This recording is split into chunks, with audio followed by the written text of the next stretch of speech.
வாழ்க வளமுடன். இன்றைக்கி டாபிக் வந்து தனிமை இனிமை. தனிமை என்ன சொல்லுவாங்க, நான் தனியாக இருக்கேன், கஷ்டமாக இருக்குதுலாம் சொல்லுவேன். அதெல்லாம் கிடையாது. தனிமை என்பது இனிமை. அது எப்படி ரசிக்கணுன்றது சொல்லட்டுமா? இன்றைக்கி என்ன பண்ணுறோம், தனிமைன்றத கஷ்டம்னு நினைக்கிறேன். தனிமை வந்து கஷ்டமே கிடையாது.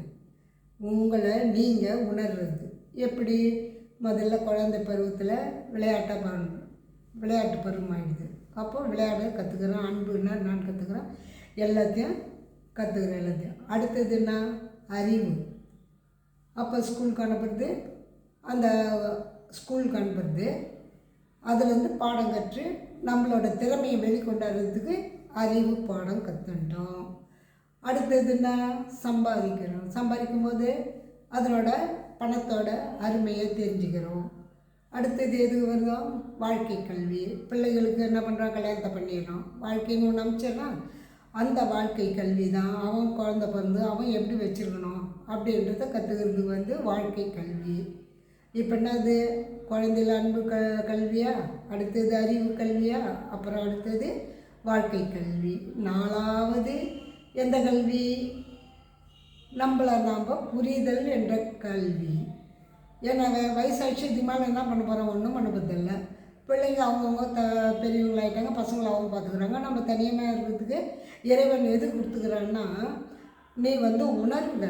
இது வரையும் நம்ம பிறந்ததுலேருந்து என்ன செஞ்சோம், என்ன நல்லது கெட்டது என்னென்ன பண்ணோன்றத அசைப்போடுவில்ல. மாடு வந்து சாப்பிட்றோம், அது உடனே விஜயம் ஆகுது, அது அசை போட்டு தானே இது பண்ணுது. அது மாதிரி நம்மளுக்கு வந்து புரிதல் வர்றதுக்கோசம் இந்த 60 வயசுக்கு மேலே புரிதல் இருக்கணும்.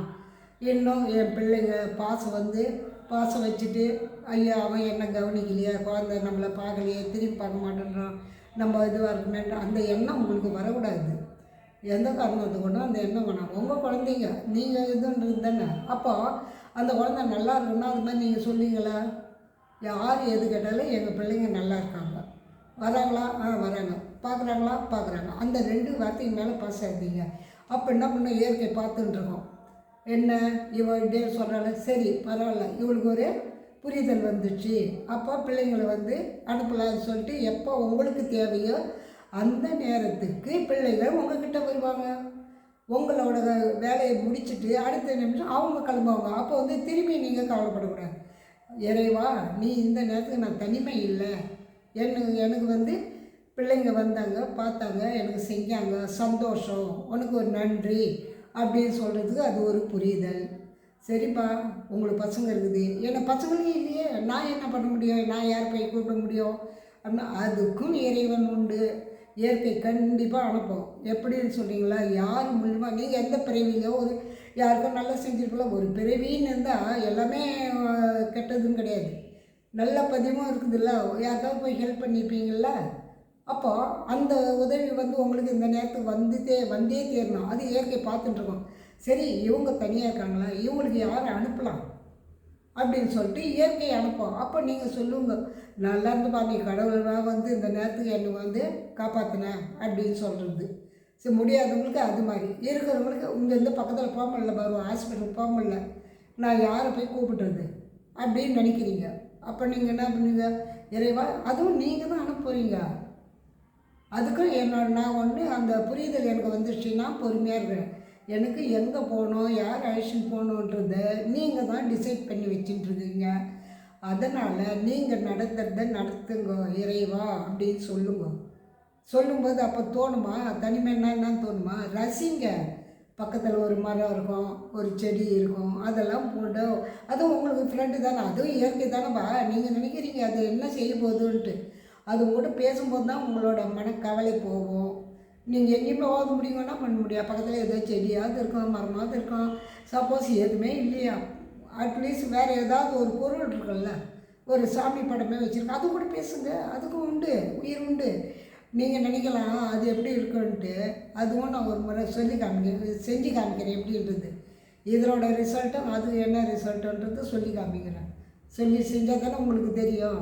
அதனால் நீங்கள் இனி தனிமையாக கிடையாது. இந்த உடனே என்ன சொல்லலாம், நான் ஆரோக்கியமாக இருக்கிறேன், இயற்கை எனக்கு கூட இருக்கிறது, எனக்கு தெரியாததை சொல்லி தருகிறது, யார் மூலியமாக எனக்கு வந்து சேர்கிறது, நல்ல பதிவாக எனக்கு கிடைக்கிறது. இறைவா உனக்கு நான் நன்றி. நான் தனிமை இல்லை, உன்னோடு இருக்கிறேன்.